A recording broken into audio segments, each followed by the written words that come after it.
finalize that phase of the deal. Yes, sir. Vladimir Putin today had I his thought own... you were introducing yourself. No, no. I'm Vladimir Definitely Putin. not. Definitely not. Vladimir So what Putin, are you doing here? Yeah. Nick Schiffer from PBS NewsHour. Vladimir Putin had his own end-of-year press Today? conference today. Oh, he's trying to step on my message. Yeah, yeah. His went, I think, 4 hours, so we got at least 3 hours. And he said he was willing to end the war in Ukraine. I bet you he didn't do it in Spanish. He did not. All right.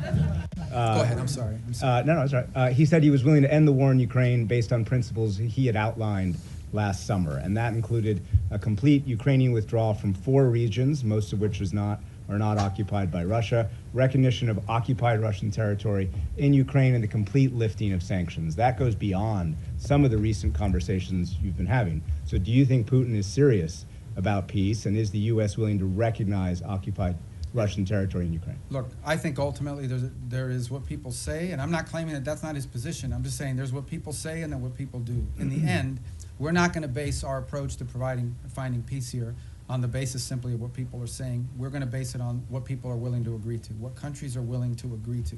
Our role is very simple. We try to understand what the Russian position, how much can they give and what do they have to have. We understand the Ukrainian position, and we try to find whether those two things can overlap. Maybe that happens this week. Maybe that happens next month.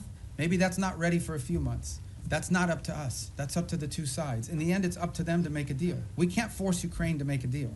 We can't force Russia to make a deal. They have to want to make a deal. The role we're trying to play is a role of figuring out whether there's any overlap here that they can agree to. And that's what we've invested a lot of time and energy and continue to do so.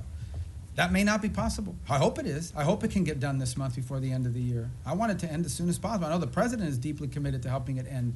I know this, though, we're the only ones that can do it. If we were not involved, no one would be talking to both sides. The UN can't do it, but who else is going to do it? Nobody in Europe can do it. So I think the one thing people should have is an expression of gratitude that President Trump is willing to continue to engage in this despite the fact that we haven't yet gotten the outcome that he hopes to have, because no one else could do it.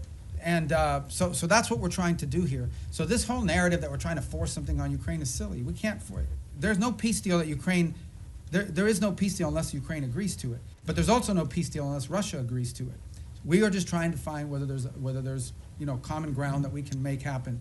And maybe that's not possible. Maybe it is. Maybe that's not possible right now.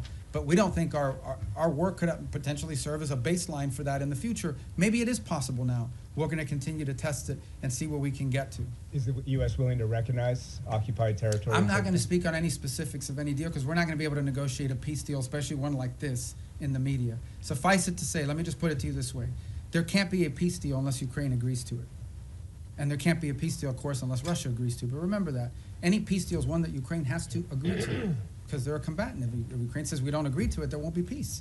So our job is not to force anything on anyone. It is to try to figure out if we can nudge both sides to a common place.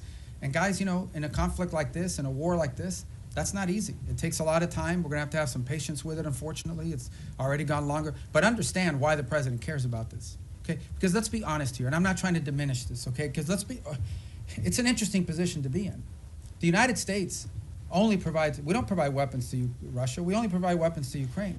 The United States doesn't sanction Ukraine. It's only sanctioned Russia. And yet we are still the only country in the world that can talk to both sides. So let's be clear about the role we've played in this so far. I mean, we're the only ones that can. But so I don't mean to be dismissive of why this matters or it's important, because this is going on in another continent. We've got issues in our own hemisphere we need to be dealing with. That if you were to ask prioritization, I would argue that something in our hemisphere from our national interest is more important than something in another continent. But it doesn't make Ukraine and Russia unimportant. We care about it. That's why we're involved in it. But by the same token, why does the president care? I'll tell you why. This week, 9,000 people will die, including like 5,000 or 6,000 weekly Russian casualties, okay, in a war. This is a bloody, nasty conflict.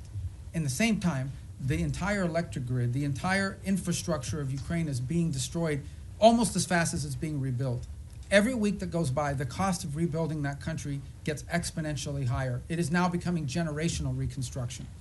This is a very damaging war that's going to have incredible implications. There are now hundreds of thousands of Ukrainians, probably maybe in millions, who have not lived in Ukraine in years. They've been displaced to other countries. The implications of this long-term for Ukraine are dramatic, and for Russia too, but for Ukraine, and we're focused on them. This is why the president wants to end it. He thinks it's a bloody, nasty, horrifying war, and he doesn't like wars. He really doesn't like wars. He thinks they're a waste of money, time, and talent. And he wants this one to end. And we're doing everything we can to end it. And it may or may not be possible, but we're certainly going to keep trying. Yes, sir. Thank you. I promise you we're going to go through here. Do you have a deadline or something? I know, but let me get to the roads, because if not, if I break up the road thing, you're going to screw up the whole plan I have for today. Go ahead. Thanks, Mr. Secretary. If I can turn internally for a moment, a recent survey by the American Foreign Service Association found strikingly low morale among career diplomats in the U.S., some of whom reported that they feel like they can't